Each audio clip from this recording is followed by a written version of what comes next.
Hey, it is Zennial Gamer. What is going on, everybody? How you guys doing today? What up, Brayden? Good to see you, man.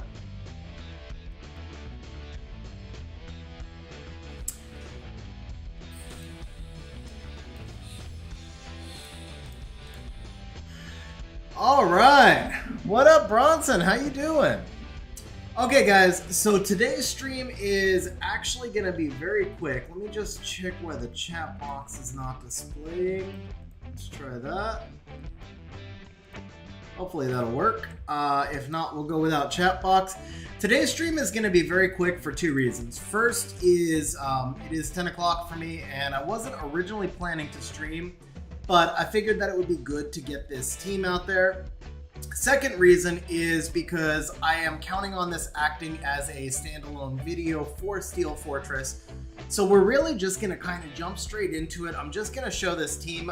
I do have a stream on Monday, guys. We'll have a full summon stream on Monday. And then there's also a re-app stream coming the Monday after that. So I will be streaming a lot more this month. But today I actually just wanted to show the team and show the way that it works. This is actually not a new team. So this is the same team that I ran for Steel Fortress 10. I think I just had it built a little bit as overkill. I only made one tweak to this team. I do think that it's kind of an important tweak, and I do think there's a couple of more tweaks that I can make. But I'm going to walk you guys through the stats on this team, and then we'll talk a little bit about the tweaks.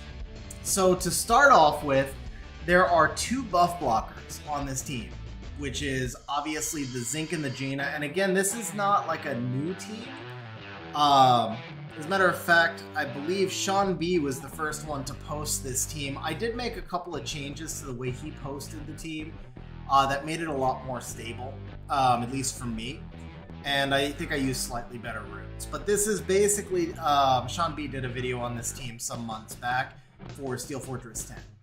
So the way this team works is you are going to have the Zinc going first. Now, I'm on a Vio Zinc. I don't actually know how much of a difference it makes, but I do recommend Vio because he does derp a fair amount, and then he also does get act resistance checked, right? So I think the Vio helps. So we're just Vio fight. Two of the tweaks that I will probably make to him. So I have not seen the data mine stats for this dungeon. I don't know if the data mine stats actually are even out there or not. Because I know like the last Abyss hard dungeon, what was it, Necro? The Necro dungeon never got the stats data mine. And I don't know if that had to do with Swore Farm not being as active or if it had to do with the whole thing with Com2uS blocking JSON access. I'm not really sure, but the stats for Necro were never posted publicly that I could find. So I didn't look up the stats for Steel Fortress 10, but usually, Steel Fortress ABH2. But usually what happens is when these dungeons come out, there's either an increase in the resistance or the accuracy, and there's always an increase in the HP and the defense of the boss. So for Steel Fortress 10, Zinc only needed 24 accuracy. For Steel Fortress 12, it's possible that he needs more. As a matter of fact, I'm going to say it's likely that he needs more. So I would like to build my Zinc with probably 3 to 5k more HP and with probably an extra 20 accuracy or so to see if that impacts the team overall. As you guys saw in the description, this team so far, it's about 98, little over 98% success rate for me. It has never failed an auto-30 for me yet. So you're allowed to fail twice in 30. I've never seen it fail more than twice, and I don't think I've actually ever seen it even fail more than once out of 30 runs. So right around 98%, 32-second average. So you're going to have your Zinc going first. Then you are going to have your Jaina going second. This is a straight triple fight build. If you don't have OP fight runes, in the past we used to say like use Rage, use this, use that. I'll just tell you Steel Fortress is super easy and you don't really need crazy OP fight runes. Like this is a decent set, but it's nothing amazing. 62 speed with 70 crit rate. Yeah, she's got a bunch of attack, but that's just because she's attack, crit, damage, attack. Like, you can see the runes here. This is an okay rune, but we have one legend rune. This rune is nice. And then outside of that, it's just hero, hero, hero. This one is legend, but it's like legend with no stats. And this one is legend, but it's legend with less than no stats. So Not an incredibly difficult build to achieve here, I don't think. If you farmed Spiritual Realm for a few days, you'd be fine. And then obviously Fight Grind's dropping out of R5 now changes dynamics a lot.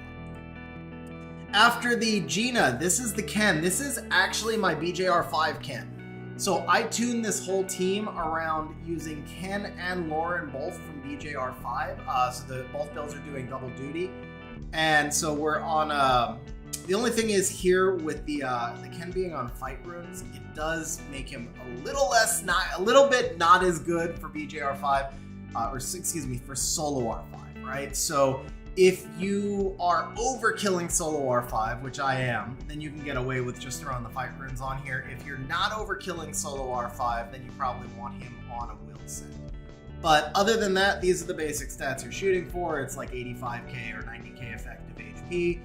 You do have the 33 crit rate lead from Ken on this dungeon, and then you also get 15 crit rate into the boss for attribute advantage.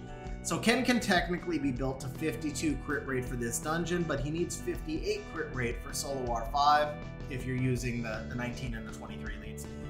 And so because I'm building this for both solo R5 and for this dungeon, I go with the higher crit rate.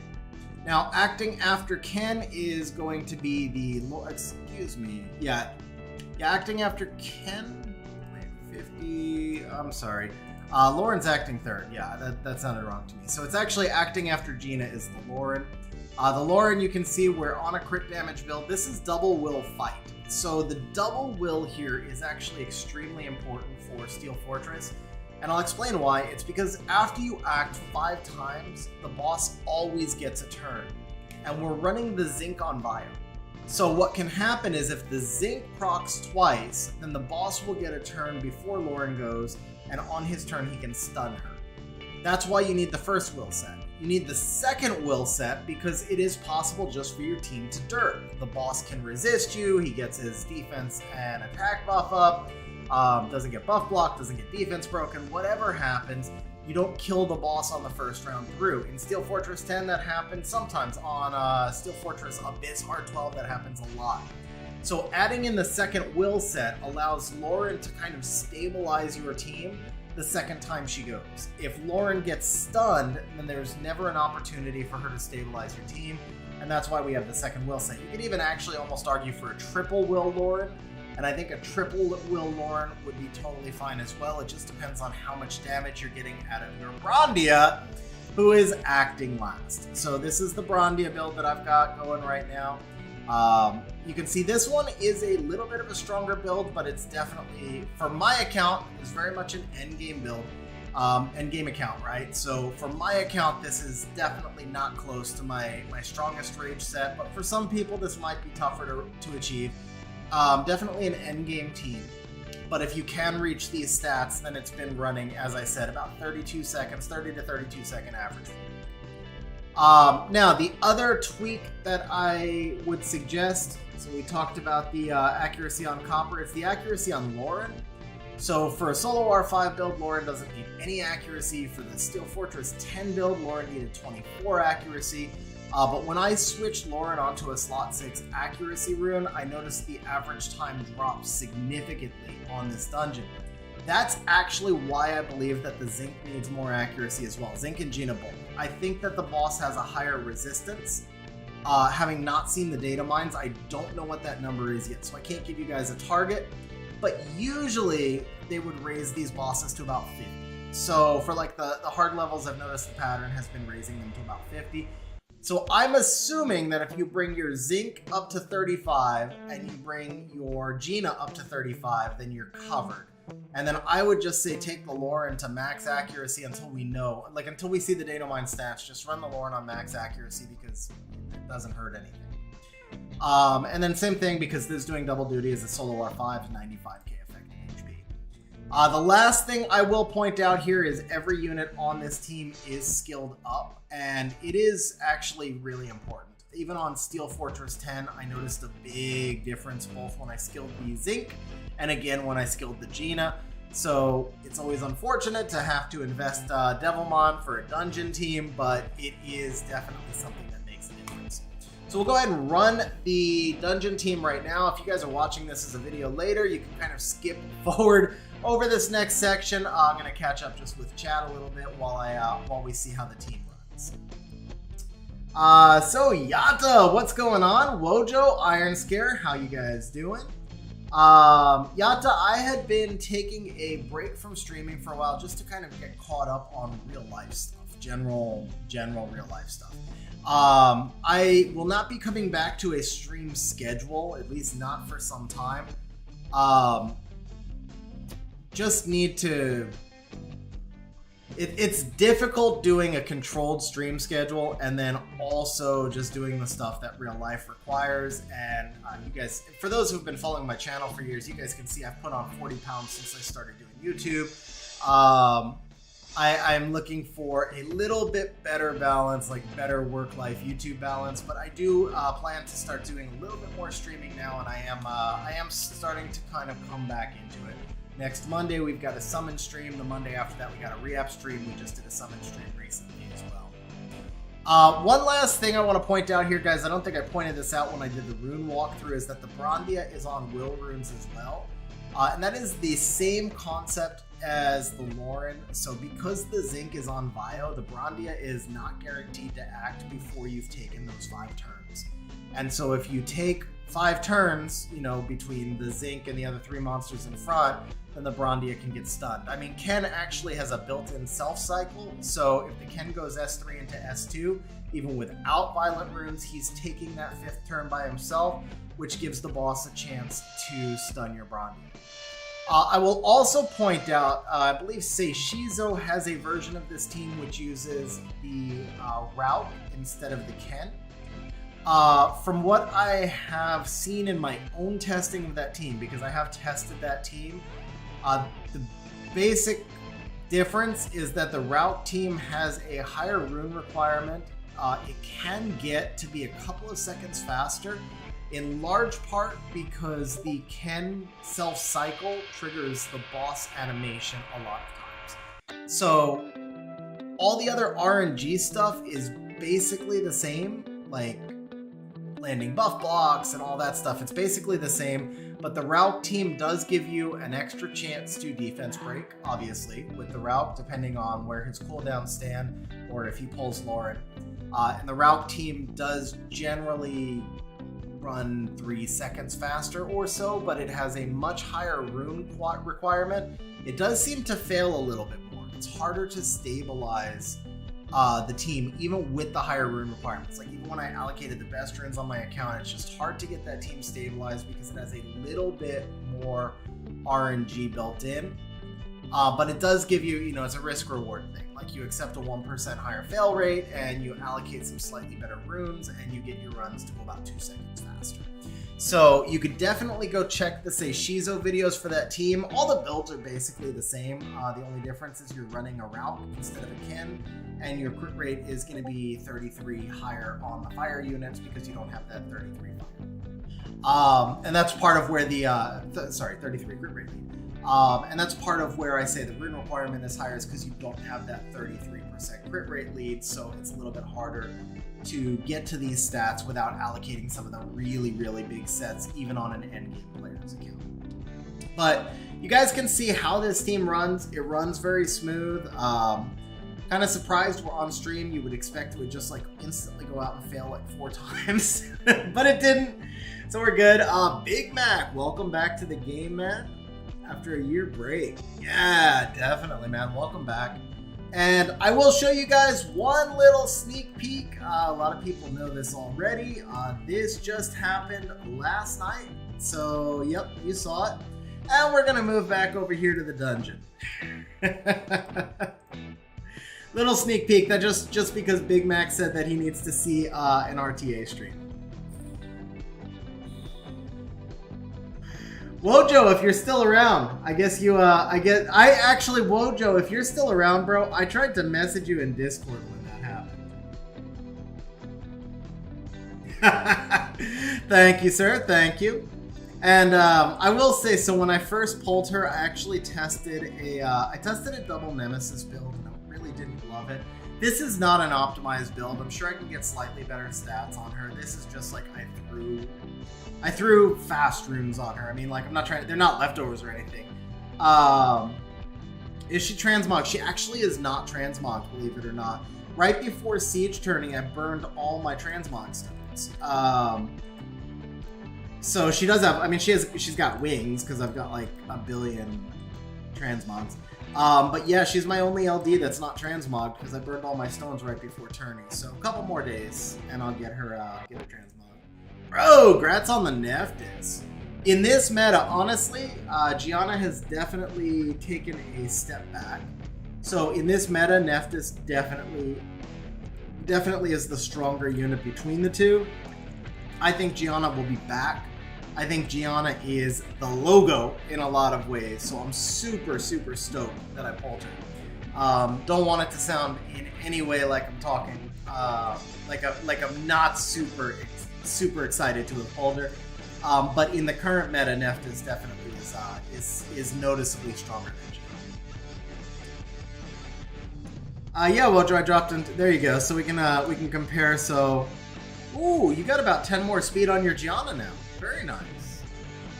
This build looks a lot more solid. Other than the lower defense, like I feel like every stat has gone up since the last time I saw your Gianna. So that's nice. That's nice to see that she's improving.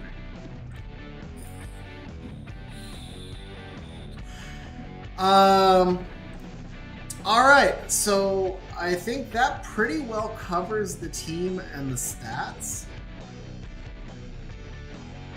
Yeah, is mine? Yeah, I think in this build mine is actually over 85 AC, right? She's not optimized at all. I literally just threw runes on her. I don't think the artifacts are like... Yeah, the artifacts are total ass on her. I definitely need to put better artifacts on her. But yeah, I mean, she was fun. I was just spamming. I did, so my last few matches, I was totally screwing around here. Let's see. It started, where did it start from? It started from here? I think it started here. No. Here, yeah, I started just drafting 5 oracles.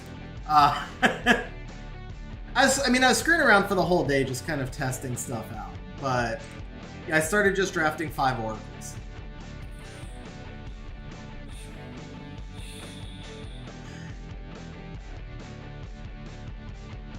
This match, Gianna did nothing and Praha just carried.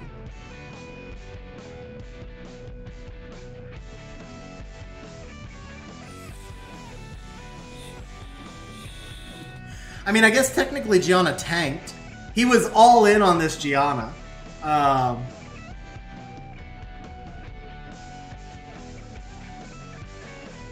Yeah, he was all in on the Gianna, but she didn't actually do anything.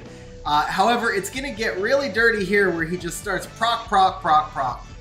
It actually got dirty a second earlier where the... it got dirty a second earlier because the Camilla was stunned with a bomb on top of her. She was sleeping or something. She was sleeping with a bomb on top of her. She procced out of the sleep, resisted the stun, and then set up the Chow kill. So that one was kind of dirty. It took me 3 tries. I did finally get the win with this thing. I did finally get the win on the 3rd one. But, oh, did I win this one? I think I won this one. Yeah, I beat the Burger League here. Yeah, Gianna hanging on by a thread right there. I mean, just by a thread. This Burglid, or however you pronounce him, he was really annoying. Gets the resistance there. Resistance there. Yeah, Gianna missed 3 bombs here. Yeah, Gianna missed 3 bombs on this one. I remember this now. Missed her first 3 bombs.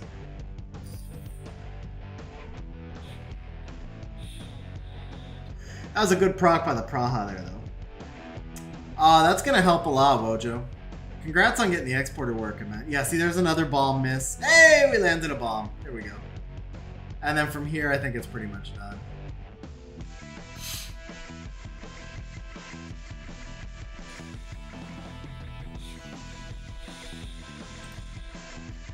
And then I'm pretty sure, yeah, we can see I lost this one.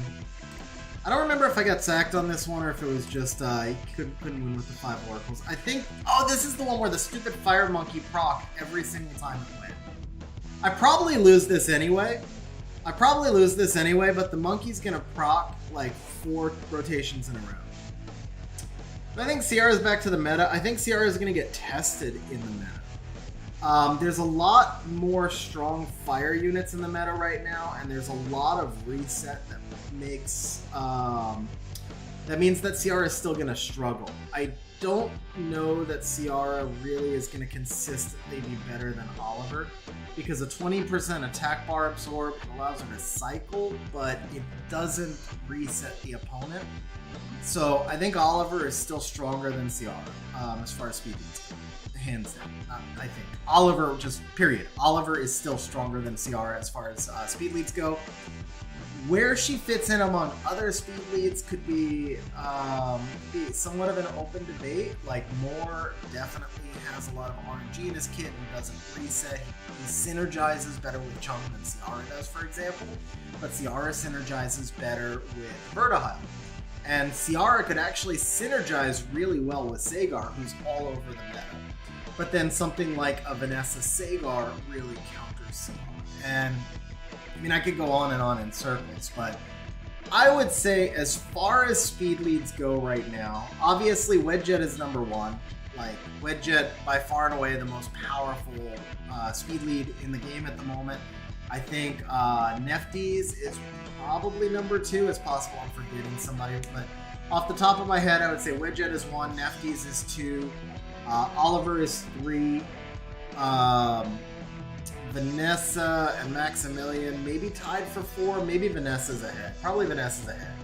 So yeah, I would go like Wedjet, Oliver, Nefties, Vanessa, Maximilian as like your top 5 strongest speed leads. And then underneath that, it really starts to get very comp specific. Like Trinity, I know she's a meme, but in certain comps and with certain LDs, Trinity is really dangerous. She definitely belongs to be in the conversation, but she doesn't belong to be in the top 5 because it's very much a very specific comp that she has to be running, right? Pontos, same thing. Pontos is not very draftable in most matches, but in the situations where he's draftable, he's very strong. So I would say, like, after you get to your top 5, like the top 5 that I listed, most of the rest of the speed leads are so situational. More, actually, I guess Moore would have to be number 6 because Moore is somewhat spammable. So those top 6, if you throw Moore in there at number 6, those top 6, actually even Maximilian's not really that spammable. Maximilian is stronger than Moore, but he's not spammable. So I might say Maximilian and Moore are kind of tied for 5th.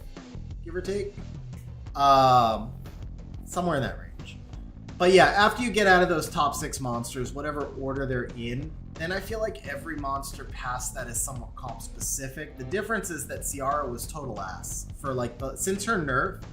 Ciara has been pretty much total ass, and I do think that Ciara is now back in that discussion of that big group of usable speed leads.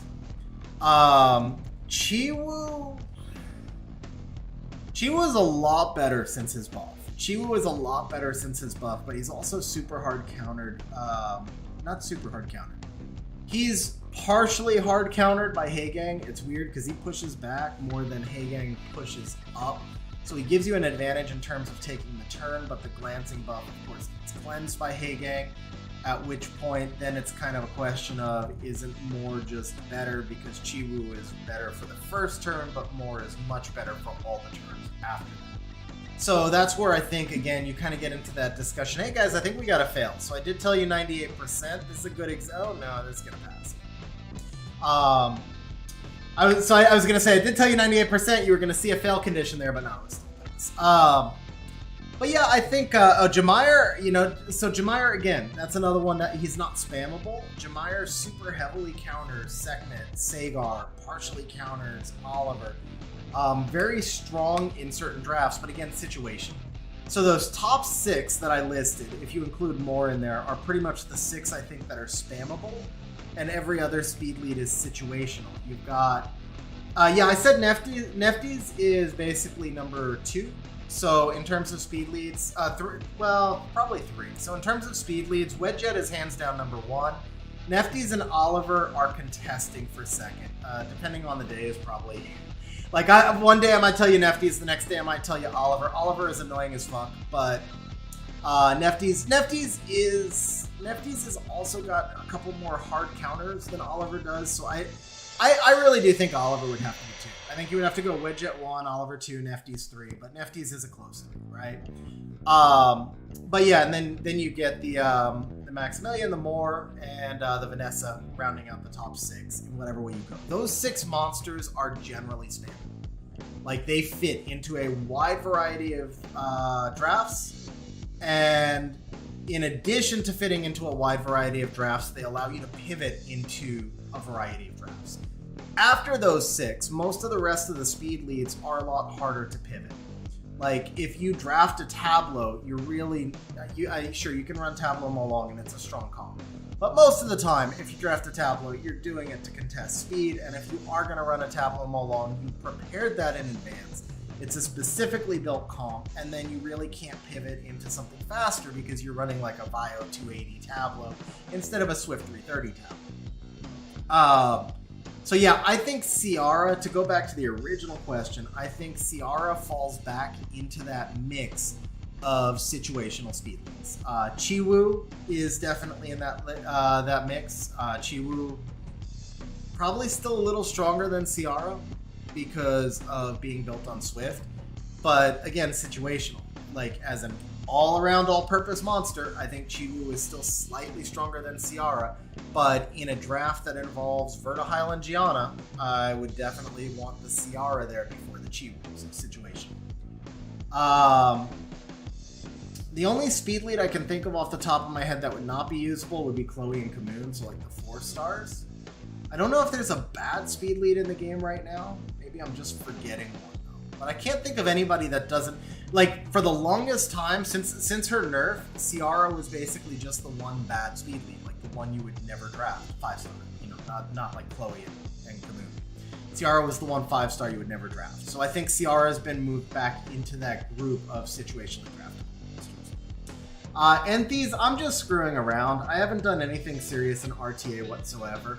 But the Asima is built at 130 speed right now. It's at plus 130, obviously. She's not optimized, and I probably will... I don't know. My box is screaming to play turn 1. I just don't really enjoy it. So, I don't know. I probably will play turn 1 at some point. I've done some turn 1 drafts right now, and... Like yesterday when I pulled Gianna, I did all turn 1 drafts, and I climbed 120 points without even a turn 1 box build. I mean, it's just stupid how crazy fast I climbed. It was like, I think I won like 15 in a row without, and nothing in my box is tuned. I haven't re-runed anything for 6 months, but you just throw Gianna, Asima, Laura in there, and if you're playing turn 1, you're just skyrocketing. So, let me see. So what would I run with Nefties? Can't seem to get a good comp. Brayden, I mean, I don't... Dark Holly is definitely amazing, but not a speed lead. So that conversation was just about speed leads. What I run with Nefties? I mean, honestly, that's a hard question because I don't have her. And I feel like a big part of the power of Nefties is that she provides you with pivot flexibility.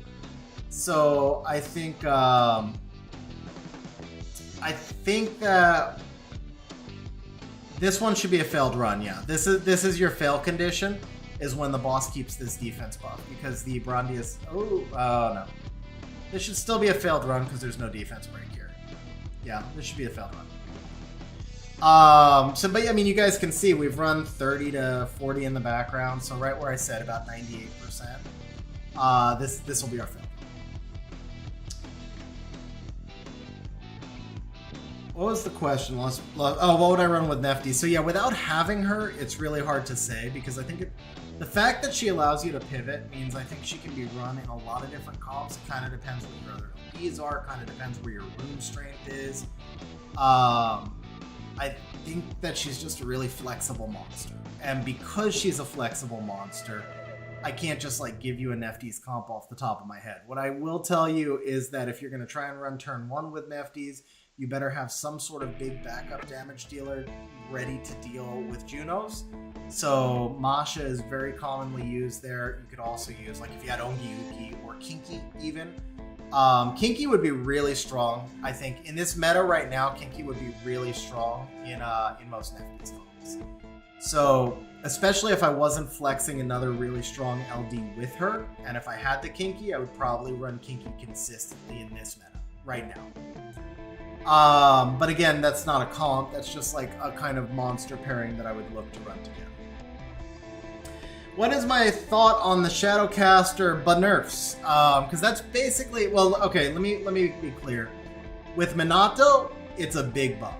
I've only faced him twice, and I mean, I actually won both matches fairly easily, so maybe it's not as big of a buff in practice as it is on paper, but it was also people still testing, and it's also that I have a basic team that counters Minato fairly well, and he's not a big threat to me. I think Minato may be getting closer to Douglas. I don't know if this buff was enough to push him in front or not. I think we need to see him played out for a while. But I think he's getting closer to being... I mean, he's not really a Water Douglas. The mechanics are different, but they're the same type of use case monsters, right? So Minato has always been designed to be that kind of water variation Douglas. He just never pulled it off that well. He really only ever countered on Taurus and Carnell, like nothing else. The provoke combined with the damage reduction when he's got his little arm thing up, that seems really good on paper. Without having fought it more, it's hard for me to say. But on paper, I think he's getting closer to Douglas and RTA. For Siege, I don't think at tourney level he's going to do anything. I don't think he's going to be relevant. I think in G1 Siege, he could actually become a giant pain in the ass for some people. Like, when you don't have an infinite box, I think he could actually be a really relevant Siege defense monster. I will tell you that he got nerfed for Siege offense purposes. And this is the same thing I'm going to talk about because I have Ritsu. And again, so with Ritsu, when I say Ritsu got nerfed, I'm specifically saying for Siege offense, Ritsu got a nerf, but there are other areas where he got stronger. So I don't think it was a net nerf on Ritsu. I think it was a net lateral on Ritsu. But for Siege offense, what happens is, normally when you use a monster like Ritsu that is not built that tanky because he's really high damage, you try and create a tunnel where you take the enemy's biggest damage dealer, let's say the enemy's biggest damage dealer is Perna, you bring in a wind unit so that the Perna has to attack your Riley, and then the Riley attack buffs the Ritsu, who does the damage to the Perna. Well, now that Ritsu has threat state, he's going to draw some hits whether you want him to or not. And if that happens, his HP can get low enough that it will trigger an AI manipulation, which would cause the Perna to retarget onto the Ritsu and away from the Riley due to the Ritsu's HP status. So Ritsu was already a pretty sketch monster to use on Siege offense. I really only ever used him for fun when it didn't matter if I lost anyway. But he was, like, when he worked, he was actually really fun on Siege offense. He's not a monster that's usable, I think, at all on Siege offense anymore. And I think the same thing kind of applies to the Minato. There are going to be some people that will probably right now say they're spamming him with a Riley or Riley Nano or something, and they're consistently winning. That's true. That can probably happen at G1, maybe even G2 Siege. Most of the time it's going to involve you rune gapping the hell out of the other person. But it's not ever going to be a safe comp to bring in at higher level Siege. The threat state mechanic that is really powerful in RTA is a negative disruptor at high level Siege. So I think when it comes to the Shadowcasters, specifically Minato and Ritsu, have been shifted into more RTA-oriented monsters. They already were, but it's now even more RTA-oriented, with the one exception that Ritsu may be a viable Siege defense monster. It's going to bear some testing, but he has a 105 base speed, and the threat state could disrupt an opponent cleave. So there are situations I can envision where a Swift Ritsu on a really high efficiency Swift set would actually be able to break up the possible cleave that an opponent would be bringing into your defense.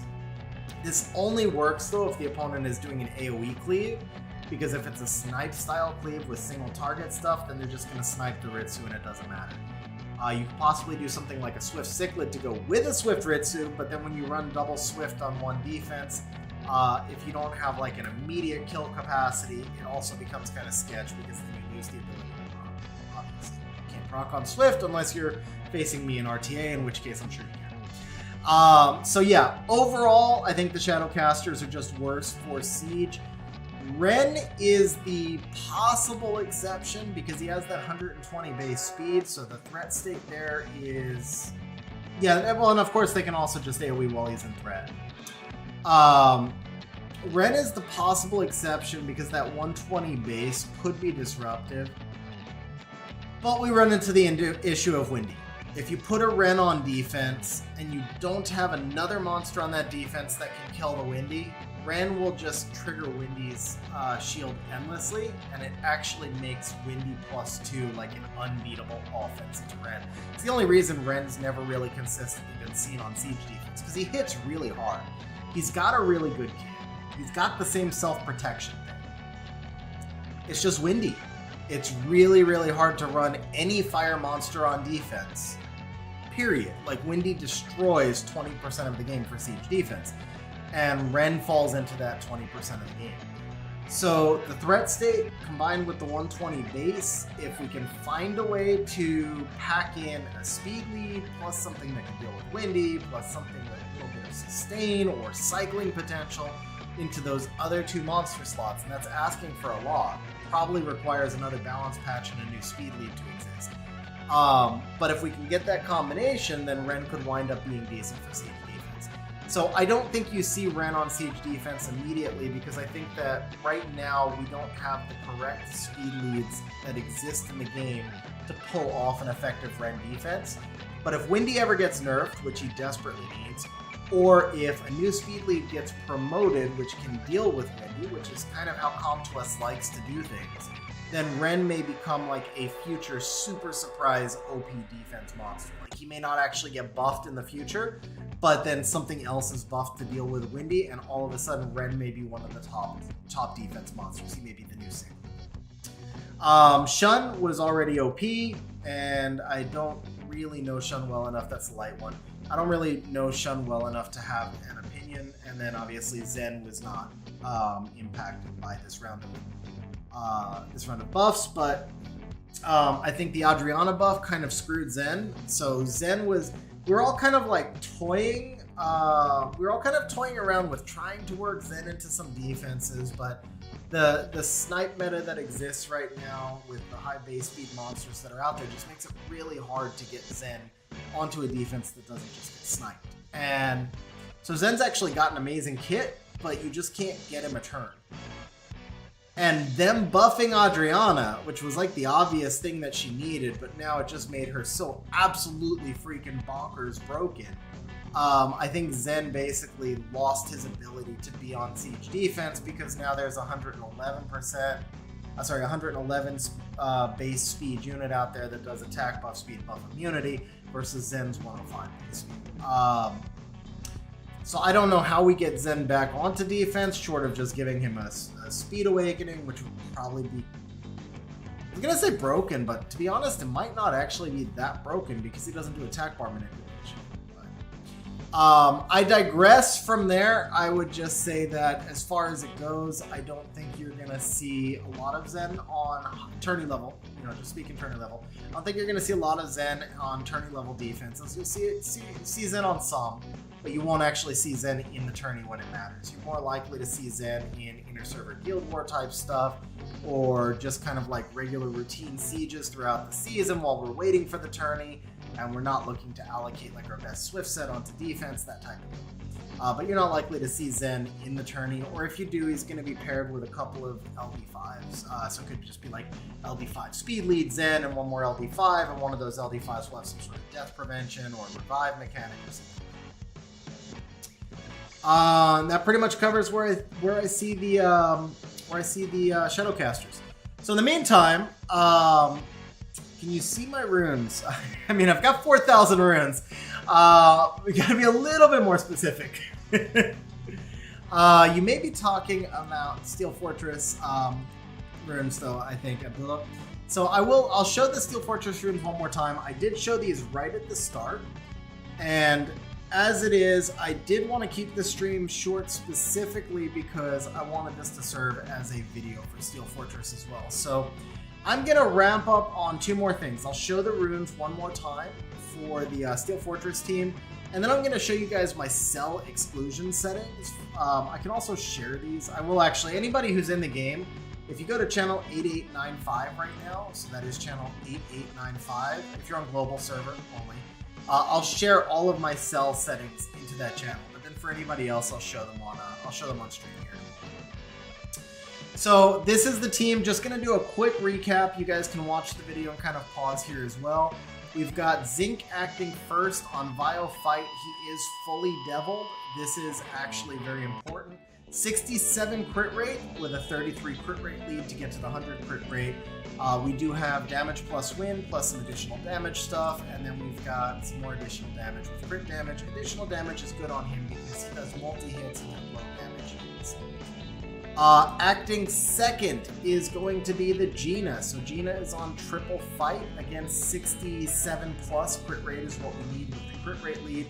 You see she's not completely paper. She's about 85, 90k effective HP. These are all relatively slow monsters. So the Gina is at plus 62. Steel Fortress boss is the slowest of all bosses.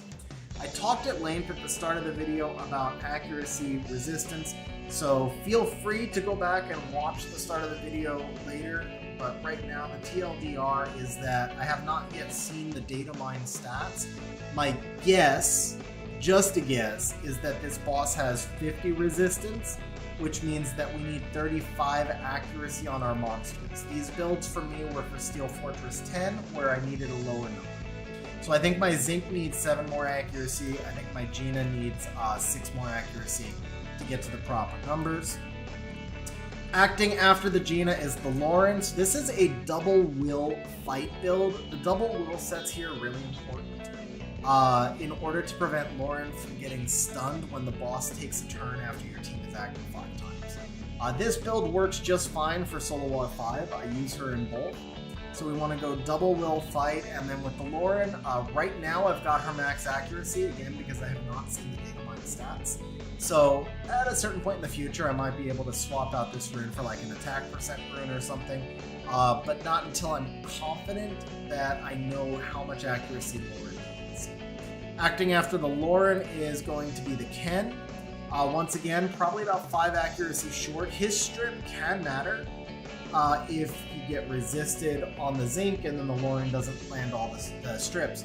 Along those lines, again, skill up's really important because he is your backup stripper in case the boss happens to have attack buff or defense buff as a result of Zinc missing buff block. The Ken only needs 52 crit rate because he has element advantage, but if you are going to use him for Solo R5 at the same time, which I do, then he needs 58 crit rate for Solo R5, so your build for Steel Fortress winds up just a little bit higher.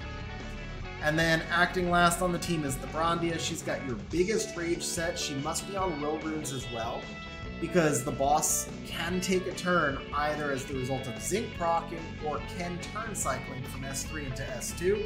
And if the boss takes a turn and stuns the Brandia, you would have to fail. So she does need to be on will runes as well. She really does not need accuracy. She just needs the highest possible damage set you can get with 52 crit rate. So that's the way this team is built. And we did watch the team run quite a bit. I'm going to show you the cell exclusion settings as well. I might do a video on these at some point. I don't know if there's really enough in here to do a video or if I should just keep sharing the settings around. Partly because my settings are very endgame. They're easy to modify, but they're very endgame tailored to me. So we'll start with the easiest one. We've got the gems and grindstones. Right now I currently have it configured to sell everything from hero on down. And then within the exclusion settings themselves, I create a few exceptions. Actually, I gotta show you first. If you look at property, in addition to selling everything hero and down, I have configured these legend items to be sold. And then I am gonna turn back around and create some exceptions for these legend items within the exclusion settings. So if we look, we've got all legend, HP flat, attack flat, defense flat, as well as crit damage, resistance, accuracy, and crit rate. I keep 5 of each. So this allows me to sell when I have 6 or more, but to keep 5 of every kind of less important legend, gem, and grind. And I'm doing that for all sets right here. Yeah, I'll go ahead and share these in global. So let's see, normal chat. Go ahead and share the artifact one as well. And then we'll share the rune one up here.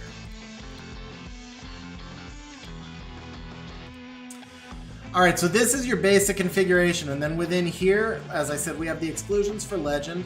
Next, we have exclusions for hero gems. Now, because I'm already saving 5 of each legendary, crit rate, crit damage, resistance, accuracy, I'm going to save 3 additional heroes. And the reason I'm saving just 3 of these is because you do not use very many of these gems, at least I don't.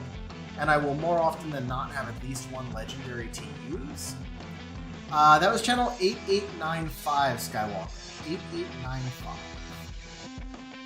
Wasn't. Okay, I'll reshare them in a moment. As well. So here we've got the basics of just keeping the 3 hero gems.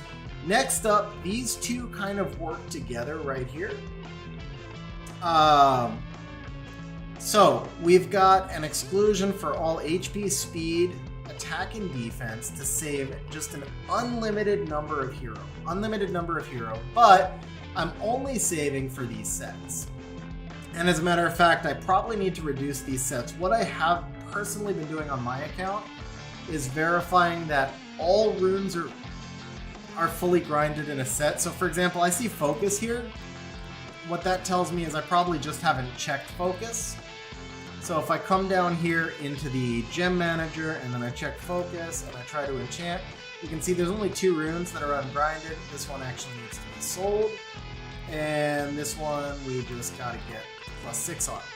So because my focus runes, we just gotta get +7 on. So because my focus runes are completely grinded, I don't have a reason to really keep that many hero grinds of them anymore. I certainly don't need to keep an unlimited number of these hero grinds when I have a rune set that's fully grinded and it's a rune set that I don't keep that many of either. Really, the most important thing is always going to be speed. So, because speed goes to speed tuning, I consider a set done when every rune has +4 speed. And in this case, it's focus, so I could care less about the legend grind right there.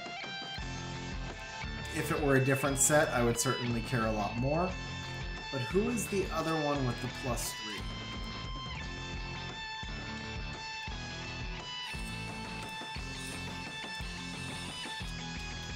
It was that one that needed to be sold. Okay, so we're done with focus. And so this is a perfect opportunity for me to kind of show you guys how I make this change here. So now that I've confirmed that I am done with focus, I come to exclusion setting 3 and I uncheck focus and save. Then I go to exclusion setting 4 and I check focus and save, and I save my settings. So what that means is exclusion 3 saves an unlimited quantity of these. This is a mixture of the ones that I'm really farming R5 for, specifically Violent and Will and Despair and Swift, and the ones where I still have a few runes that may not be completely grinded for whatever reason, like Despair because I have a lot more Despair runes, or Seal because they're newer, whatever.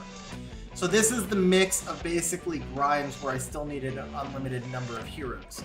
This is the list of the rune sets where I am completely grinded and just don't need any more grinds. And in that case, I only want to save 5 of each. And again, I already have my exceptions for the legendary on the flats over here, and I have my gems configured for hero and legendary there. So these two just address grinds. And that is your exclusion settings right there for the grinds. Artifacts. These settings are more complicated. I'm just going to go ahead and share these as well. We'll share these one more time. Actually, let me do runes first because these are easy. So runes were just set to sell down through hero. We sell 2, 4, and 6 flat attacks. And then for the exclusion settings, I just have a couple. I'm keeping all hero, will, swift, despair, vile, and intangible with 5 speed or more and rolling for speed. And then I am keeping all runes that have 6 speed or more plus an innate stat. And as long as they have both the 6 speed or more plus the innate stat, then I roll them. I originally had additional exclusion settings, and I just found that my inventory was filling up so fast. The new farming is just so freaking crazy that it's just, I don't have space for all of those runes. However, if you're free to play, if you're not a crazy high volume farmer like me, if you don't have a really deep account, then some of the things that I would recommend would be to add an exception for Blade, Rage, Violent, Fight, Fatal, Will, Intangible on Hero 6-star for crit damage, crit rate, and attack percent at max or close to max rolls.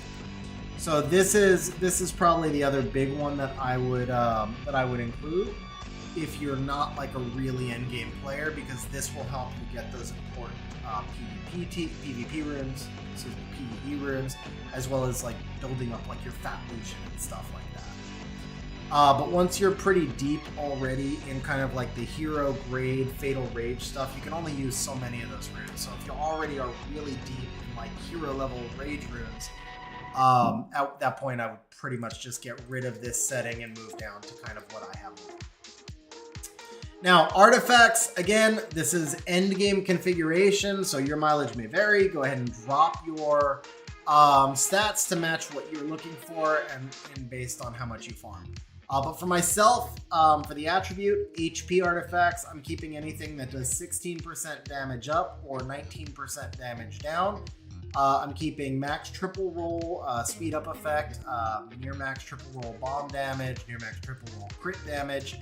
The additionals are the one thing that really suffer from cell exclusion settings, because there's no way to tell this like if it has 2 additional saving. It's not possible. So you just have to make a decision on how you want to deal with additionals. Maybe in the future, there's a few features that are still missing from the exclusion settings I'd like to see added. I understand why they didn't. They were afraid that this was already too complicated. But things like being able to identify runes by HP or speed or accuracy resistance would be really useful.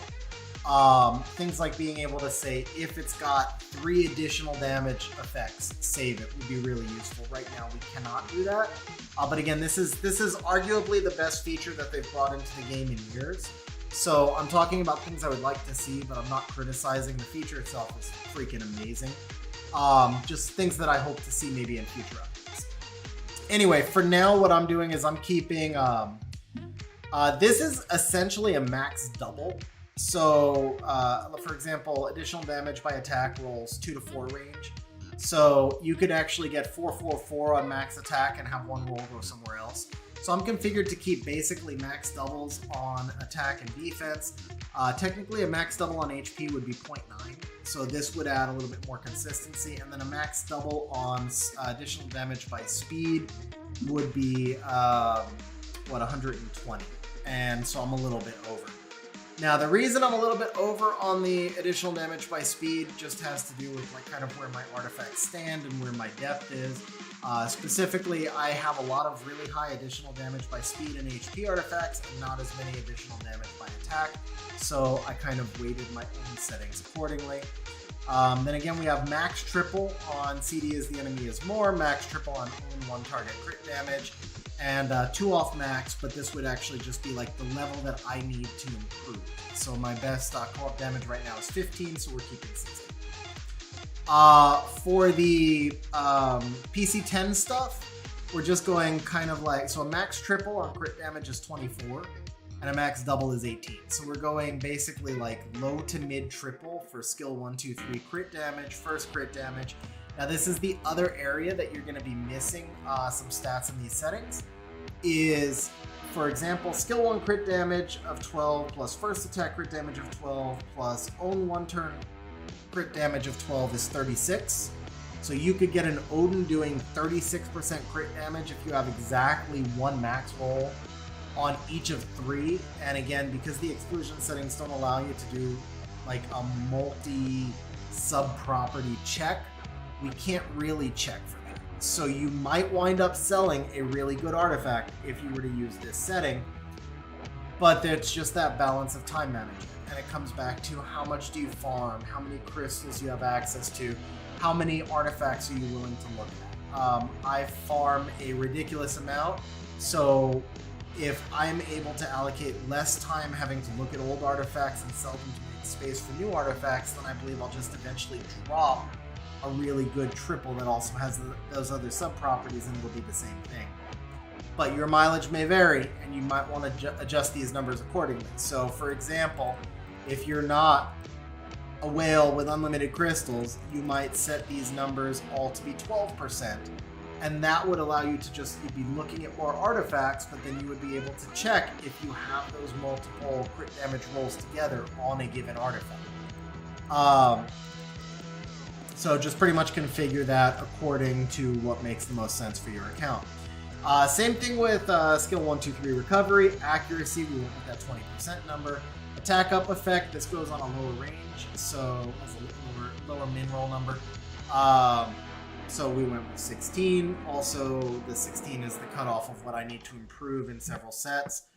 Speed up effect, 23. Again, this is just the numbers that I need to improve my best artifact. So that's kind of where these numbers came from. Bomb damage, 15, matches my best artifact, so maybe I get better sub-properties. Crit damage, 12, improves my down there.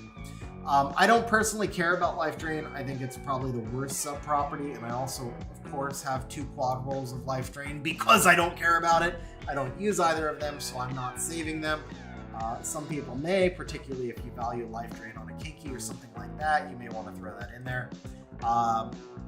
Same additional configuration down here. Actually, these were correct. I went with lower numbers on the additional damage on the PC10 stuff because with the Steel Fortress stuff, element is the most powerful thing on artifacts, right? Like element up, element down. So you tend to use more elemental stuff, and that means that the really good additional damage artifacts that you have tend to be more readily available already. You don't need as many. Whereas with the Punisher's Crypts side, the type side, you tend to use a lot more additionals, which means that you need a lot more artifacts with additionals, so I went with slightly lower thresholds over here. And I'm still kind of tweaking the numbers to figure out exactly where I want them to be. And then the rest of this, again, just kind of max triple, max double, max triple, and I think 14 was the number I picked.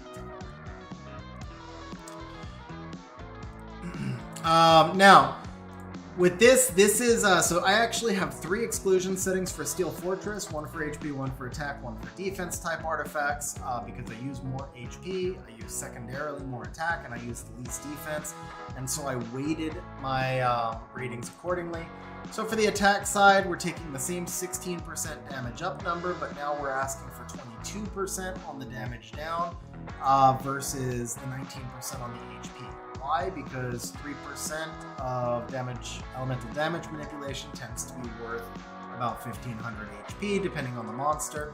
So this is about an equal amount of damage reduction compared to this. All the other numbers as you move down will literally be the same, so we don't need to cover those again. And then on defense, we went with 20% up, same concept of 3% elemental manipulation. It's actually like 3.2%, so like a 16% element up on attack is worth like 19.2% element up on defense, so we need to get to 20 in order to make our defense-based artifact hit harder than our attack-based artifact. Damage down, again, we went 3% higher than with the HP ones, same reason, and all the other numbers are the same. And there you have it, guys. Those are the exclusion settings. Skywalker, I'm glad you like the settings. Hope you find that useful. And let's see, what did we get? Did we get something good? We did not. I really, really like most of this artifact. The attack up effect and the additional by damage will be OP for Antares if either of these other two sub-properties were even slightly usable. It would have been an OP Antares artifact. But such as it is. What up, Rahul, by the way? How you doing, man? And Jose, thank you for the welcome back, man. I appreciate it. Yeah, so I did share these in-game. I will share them one more time. We're about to wrap up stream. So channel 8895, if you guys want to jump in, I'll share them one final time. And then we are going to wrap up stream from here. Let's see. While I give people a chance to change channel, let's see if we have anything that can be rolled.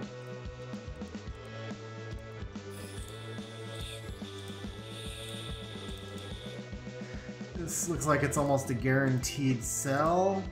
Would have to pretty much quad attack. Ooh, actually, those were not bad rolls. Those were really high rolls. Now I can sell it. Farmed a lot of giants this week, but I also rolled most of the giant stuff this afternoon, I think.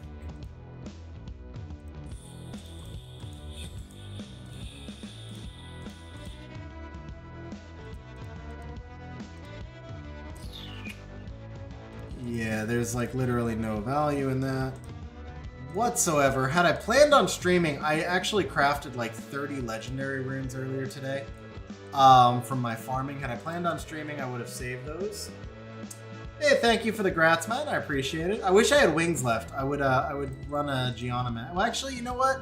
Let's do that. We'll do one goodwill. I really did want to not have this video be too long because I wanted it to be a standalone Steel Fortress video. But we already hit an hour, so nobody's gonna click on that video. No, nobody's gonna click on an hour-long video. So we'll probably need to do a separate video, or at least edit this stream down anyway. So we'll go ahead and do we'll do one quick goodwill. I'm not gonna get a match in there.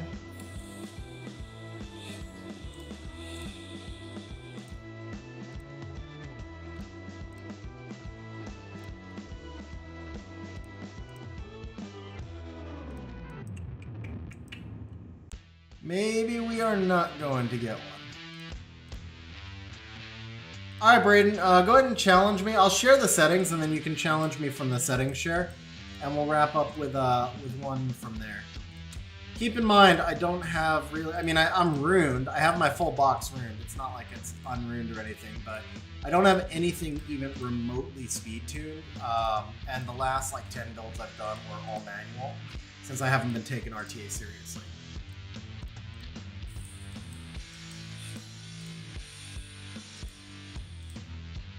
Alright, can we pull a nat 5 before we jump into RTA? We cannot. Shocker! How could I not get a nat 5? I had 6 whole scrolls, man! I had 6 whole scrolls! What happened there?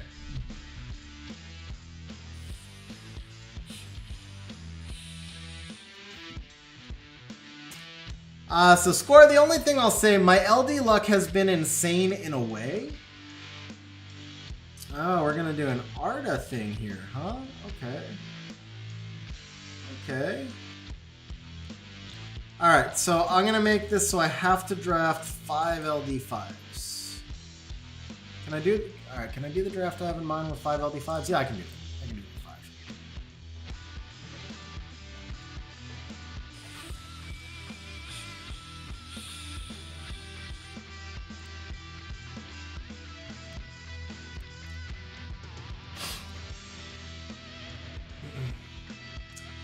Skywalker, I do. You can actually message me in Discord and I can send you all the information. You can also check the website that you can see like right there, which has my pricing and everything else. That's a nice pick. I like the Carlos pick there. The Ezio... How does that work? So the Ezio obviously kills the Julienne, but I had no choice. I had to ban the Carlos because it was Beelzebub. How does so Ezio ignores Beelzebub's passive, but then the passive could activate later, so he doesn't keep Beelzebub off the field. Yeah, so you're just gonna snipe. You have no choice. You just have to snipe the Julienne.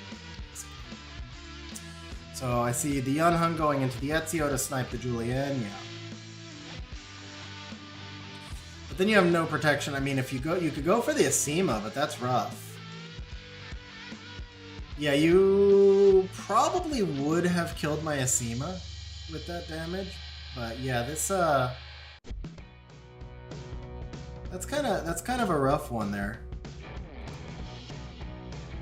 Also, I would have gone. I would actually take the threat state and put it on somebody not Jaeger, because I mean I'm obviously going to AoE.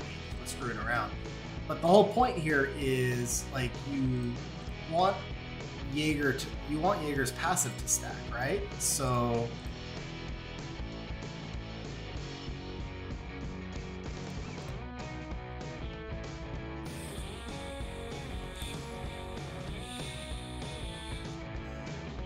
yeah, I probably would have done the Arda with the threat state.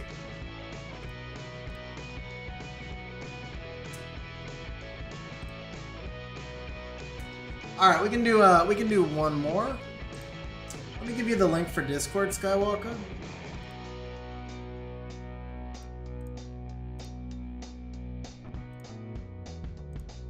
Okay, this is a 7-day link since it's just going into chat anyway. All right, so we're gonna go fast this time, huh? All right. So let's do.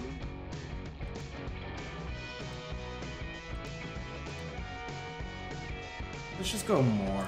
You know, just go more here.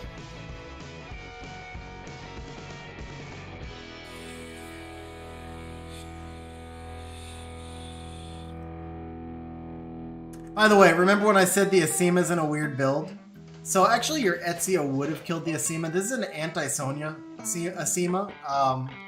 It works a surprisingly high amount of the time. People love to just Sonya Asima. So I just run her slow and with a crap ton of defense, and the second the Sonya hits the Asima and doesn't kill, it's like GG. You're not gonna let me have the Gianna draft, are you?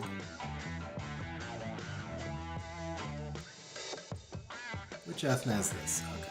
There you go. Well, now you know what you have to outspeed.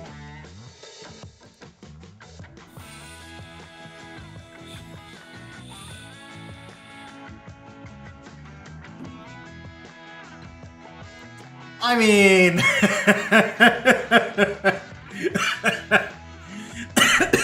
I can't really draft the Asima now, can I? You already know.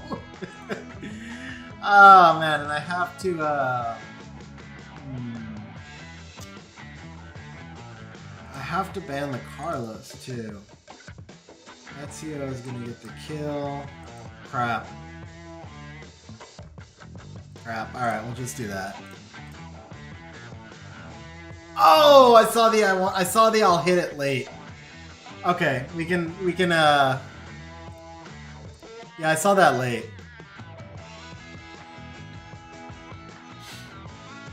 Who would I rather attack buff? Ezio or Sonya? I don't think it really matters.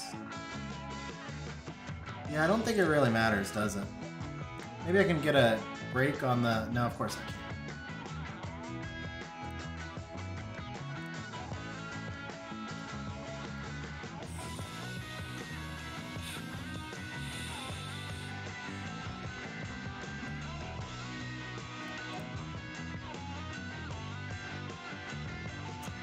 And so right there, it's like there was really no value in me going after either Ezio or Sonya, so I just took away the ability for you to cycle. For people watching, I took away the ability for the Yunhung to cycle back on the Ezio and the Sonya. This gives me a chance at least. Assume Ezio... Oh, see, I would have killed the Moor there. That was... Yeah, I actually think you should have killed the Moor there, to be honest.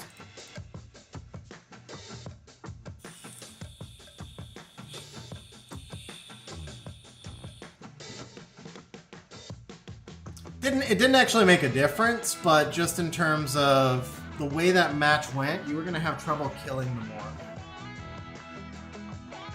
Alright, let's steal your Vanessa. Put some pressure on you. And this is how. See, I have so much trouble actually getting Gianna into drafts. I mean, I only drafted her yesterday, don't get me wrong. Or summoned her. I summoned her last night, this morning, technically, when the update came in. But she's just, it's really hard to get her into most drafts. Alright, so we can do this. See, like right here, if I bring the Gianna, I don't have anything that can outspeed your Sonya if you last pick the speed lead, so then I'm forced to ban the Sonya, and then you get the Carlos. So it's like really hard to force the Gianna. What I could do maybe is something like this, but then I don't have enough damage.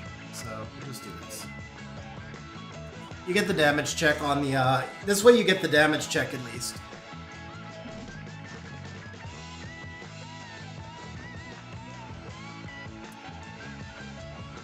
Damn, Wojo, you're getting fast, man. All 300 plus, that's pretty sick. This is my Sonya build. I need to optimize her a little bit more. I feel like it's probably not quite a good enough build. Oh, that Nefties is pretty dirty. So that tells me you're banning the Lima? I'm banning the Lima. Yeah. Sorry, I was like, what is he trying to do? Alright, I think I lose this one. Yeah, I'm pretty sure I lose this one.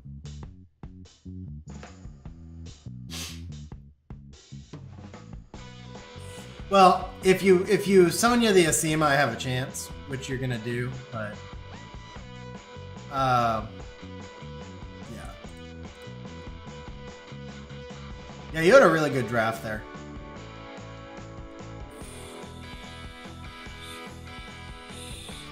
So the problem is, when I said like I have nothing speed tune, this Oliver is plus 140, so he's not gonna take a turn, which is actually kind of won this for me. to be fair, that actually won this for me.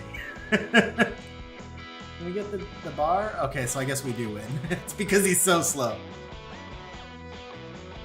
Andaluza. So I do account services. Same draft? Okay.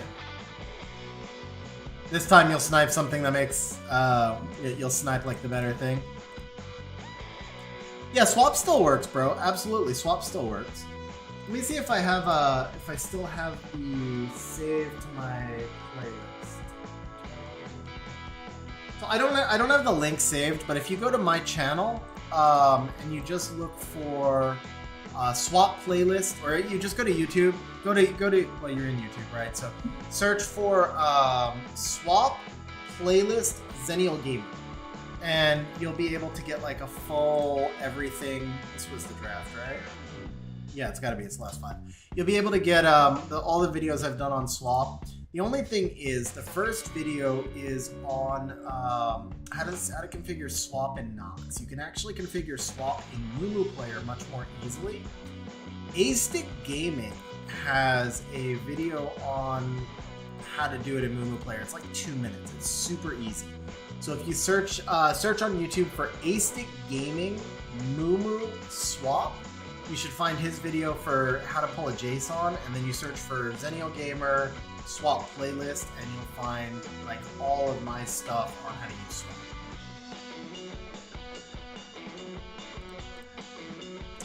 Bro, you gotta do some work on your Sonya. that one was pretty bad. Well, the speed scaling there kind of hurt you. I would have gone into the Oliver if I were you, because the Oliver is kind of like the biggest danger here too. But I didn't win necessarily, because you're gonna get to go crazy here with this Carlos. Maybe not.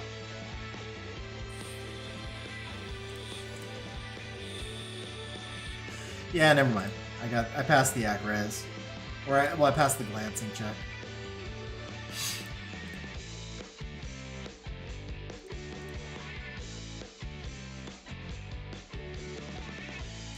All right, we can do one last one, and then definitely gonna call it a stream.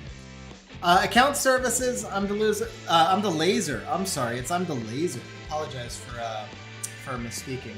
So in that case, if you look this way, if you look at my website right there, zennialgaming.com, you can see a list of the different account services I do, and then just message me in Discord. You should see a Discord link in the stream description.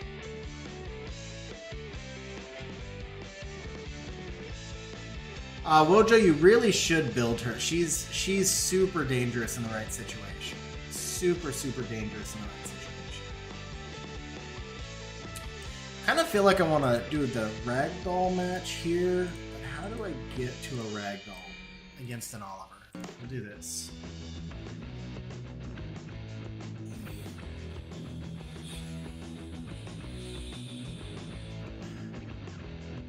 So obviously the best pick for me at this point is Tasarian, who kind of counters both of these. To the Minato. That's interesting though. Alright. We're gonna take a risk here. You could absolutely destroy me here if you just last pick more Chung. So what we're risking is that you don't have more Chung.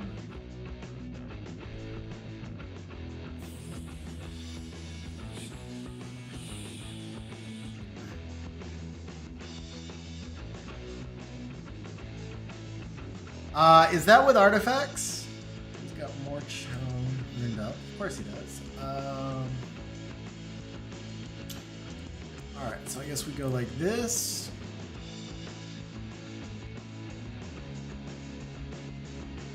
I take the Ollie or the Chung?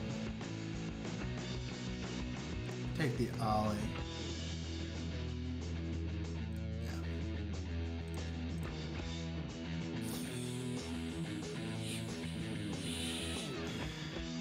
I think that'll work, because you're still around C3, right, bro?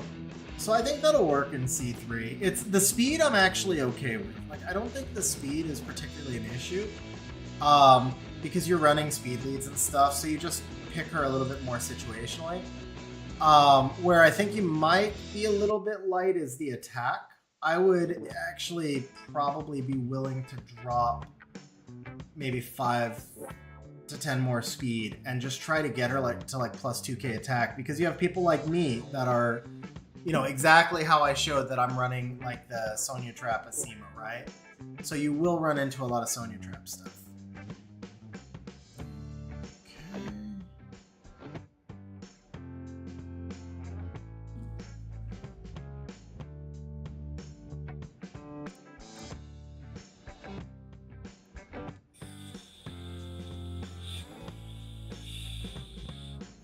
That was kind of a wasted S2. I actually should have just gone S1. Because the Rikuni is in front. Dude, the stuns on your freaking Chung, man. What is that? 6 stuns and 2... Well, no. 4. I don't know if you restun the other 2 things or not. But, man, your Chung is like on ultra uber despair.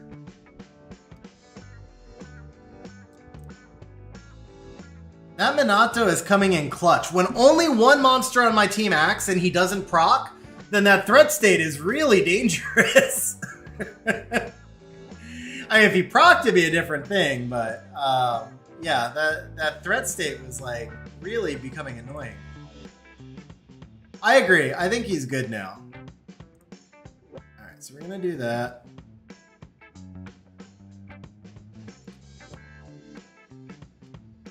Situationally, oh, see, I would have boosted the Minato right there. You boost the Minato and you win. Because you gave me this, which you didn't have to. Still gonna win, but the Minato would have been safer.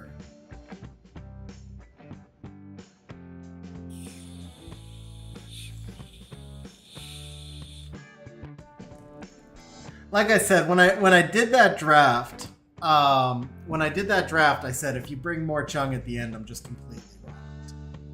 All right, we'll do one last one where this time I won't draft for you to counter my own draft.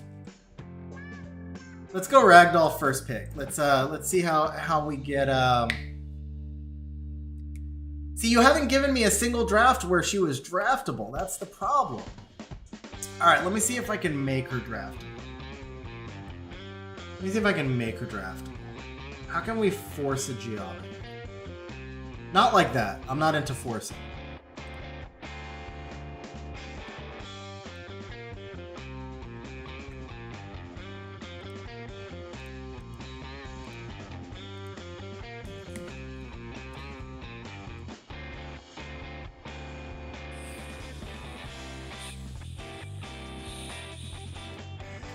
Drafting a Leo into an Artemis, normally not the best thing that you can do.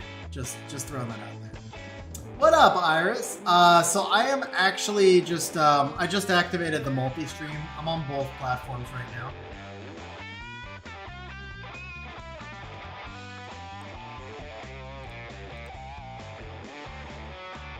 See, I mean, this is still, she's still super forced here. Even trying to build the draft for her, she's just super forced here.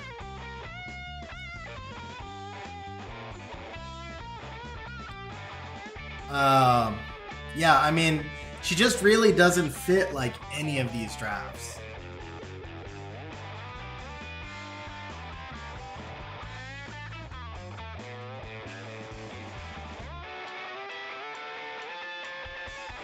Yeah, see, and so the original plan here when I was trying to like spam in the Gianna, I was gonna go Lima Gianna, but then you brought the Carlos and the Ezio, and just trying to make some sort of draft that makes sense. I went with the Kraka. Now the Nefties is absolutely devastating. I think I have to ban the Nefties. Otherwise I'm just banking on you letting through Kraka and her getting a strip stun.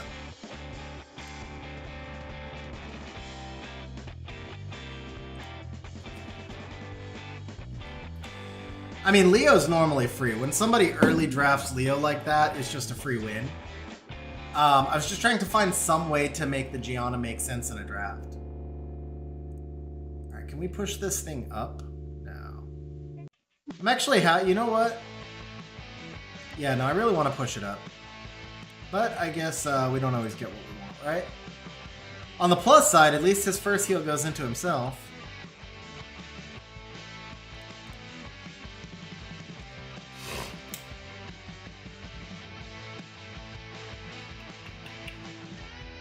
I need to keep him low. Oh, that was clutch. That was clutch. But I can't take advantage of the defense break on the Carlos, unfortunately. I have no choice here.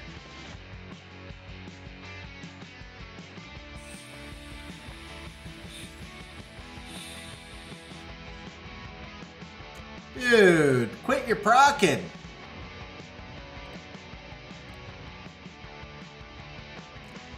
Now I just fed that Carlos. Gianna's dead.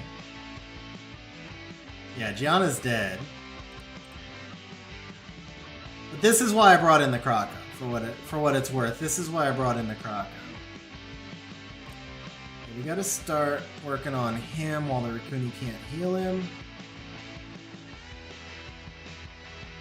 Man, the Kraka's in front. Could I get enough damage into this thing?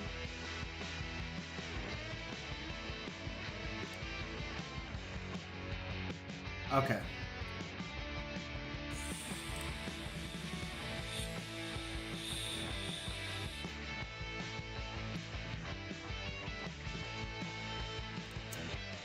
I mean, thank you for the defense buff. Appreciate that. Never mind.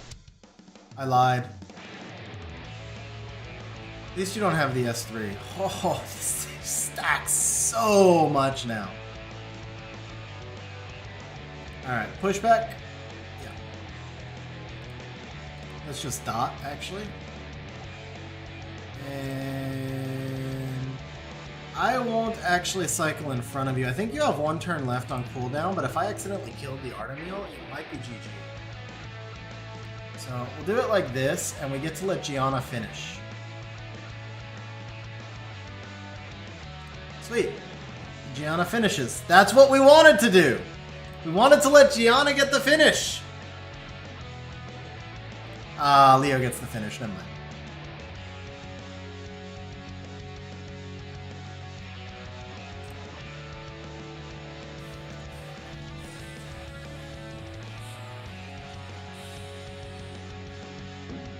300 plus Zybala to use S2 on Gianna.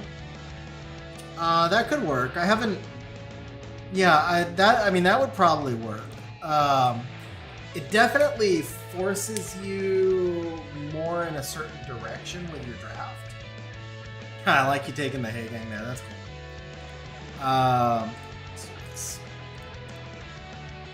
And is this too vulnerable? It's pretty vulnerable, right? Let's do this, actually.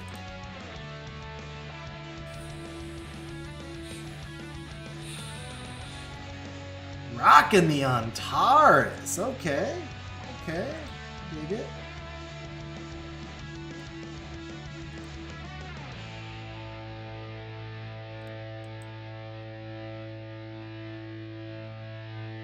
Let's do this.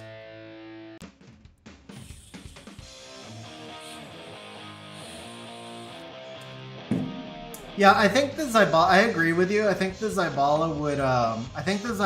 Fit really well as a pivot pick. What I was starting to say when I say you put yourself in a niche. So the catch there is Zybala is only 115 base. With a lot of these high base speed monsters, you're in that 113 to 119 range because you have stuff like Lionel at 113, Triton 116, Lusa 118, Lunsa, excuse me.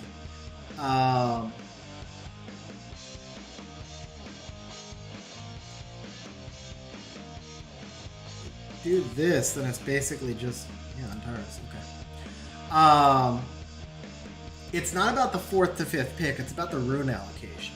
So because she's only 115, I have to put her on my fastest Swift. And that takes away pivots from a lot of my other drafts. So it commits me much more heavily to a Gianna-centric draft. And that's pretty much what I was saying when it forces me more into a niche. Because it takes away my bigger Swift counters, because my fastest Swift is significantly faster than my second fastest Swift. My second fastest is catching up. It's definitely catching up, but it's just not there yet.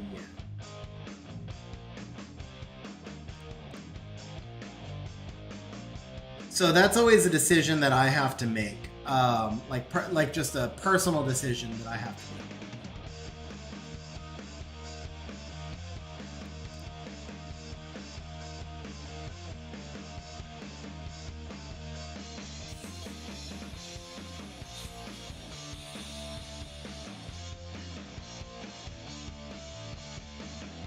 So you've been seeing a showcase of a lot of my recent picks lately because the Helena is brand new, the Gianna is brand new, and the Asima is brand new. And I think you can kind of see where like I'm actually defaulting to. The Helena, for one thing, when I pulled her, I wasn't like uber excited, and she's been a lot better than I expected. But the Asima definitely has been like my superhero.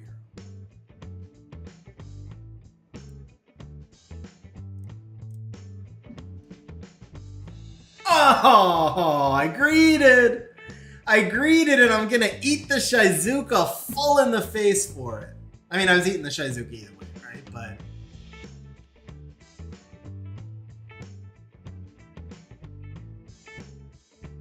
go ahead, kill it, kill the Eleanor. Let her come back. Don't kill the Eleanor. Trust me, don't kill the Eleanor. You don't want to hit the Eleanor. Yeah, see, you didn't want to hit the Eleanor there. You just helped me out. I was joking. You needed to let the Eleanor go one more turn stunned before you killed it, so it didn't come back with bar to cut. That was fun though, man. That was fun. So Eleanor is, I mean, it's very similar to Amelia, except in the human form, instead of defense buff, she gives a crit resist. The defense buff, I believe, is more valuable. So I think the defense buff on the Amelia is better than the crit resist on the Eleanor because it's more consistent and predictable. But what is really cool about the Eleanor is the passive in the human form. So she's got like the Molly passive of 15% glancing, and then she's got a half chroma passive of 15% crit resist as well. Not necessarily the greatest pairing with Ragdoll at times, but really good into turn 1 stuff. And then in the human form, in addition to the crit resist, she also heals. And that's been pretty much the biggest difference, I think. Like, where although the defense buff is better than the crit resist in the Amelia Pony form, the 15% heal has saved me in a lot of matches. Especially considering I'm not even playing seriously right now, and so like nothing is tuned whatsoever. I mean, so she's like 0 accuracy, despite the fact that she stuns on skill 1. She's just random runes that I shoved on her, and she's performed really well. So I think I very much underrated her. When I summoned her, I wasn't like uber excited, but I think I very underrated her, and also underrated how she fits into my lines. And then the Asima has just been freaking amazing. Asima's just fun. The Hell Lady family has no chance to win whatsoever. What I have done is a bunch of 2-pair stuff. For whatever freaking reason, it's not a bad thing. It's kind of a cool thing. But for whatever reason, I seem to summon all my LDs by families. I have the Hell Lady family, I have the Oracle family, I have the Occult Girl family. Technically, I have, because I have Ongyuki and Sylvia, so those are both their 4-star counterparts.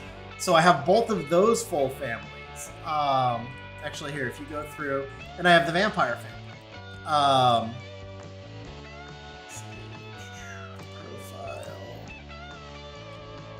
So let's see. I don't have these 2 families, but you know, because she's only got 1 5-star, that's a family. And I don't have those. This is actually just the OCD the OCD of me. I set it up so all the family stuff is on one side and the non-family stuff is on the other. So we have the Vampire family up here.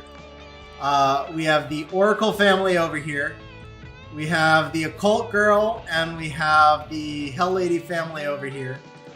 Right now, Kinky is the rep monster, which completes the Ongyuki family, who I think Ongyuki is actually not out. I knew I needed to add something else in. But yeah, for whatever reason, I've been summoning all families, so hopefully that means I get Jaeger. I know lots of people don't like it. I personally do. But more importantly, hopefully that means I get Nigong, because I do have Wunsa. Wunsa's just in storage. And will always be in storage because Triton is better than Wunsa. However, Nigong is freaking OP for Siege as well as really fun for RTS. So I would love to complete it. Obviously, my most wanted would be T and Light. Alright guys, went way longer than I expected on this stream. It was just an impulse stream. Q50 Red Sport, I hope you pull a non-dupe soon. Hopefully you pull a strong one, man. But guys, as always, I appreciate you hanging out with me on stream. We're going to call it a night, but I will be streaming on Monday. I got a summon stream on Monday, and then I got a re-up stream the following Monday. I'm not returning to a stream schedule, but I am posting the scheduled streams in the Discord. So if you're not in the Discord yet, jump in, check the stream schedule periodically. Probably won't go to streaming more than once a week for quite a while still. But we may return to something closer to once a week, but without being on a schedule. Alright guys, 3 Oberons is 3 free wins in Siege. It is ridiculous. I'm not gonna lie, it's frustrating, but at least it's 3 free wins in Siege. It could have been like 3 Van Cliffs. Like 3 Van Cliffs would really suck. At least you can get use out of the Oberons. All I'm saying. Not a good thing. I know it would be better if they were not dupes, but at least they weren't bad dupes. Alright guys, have a good one. I will catch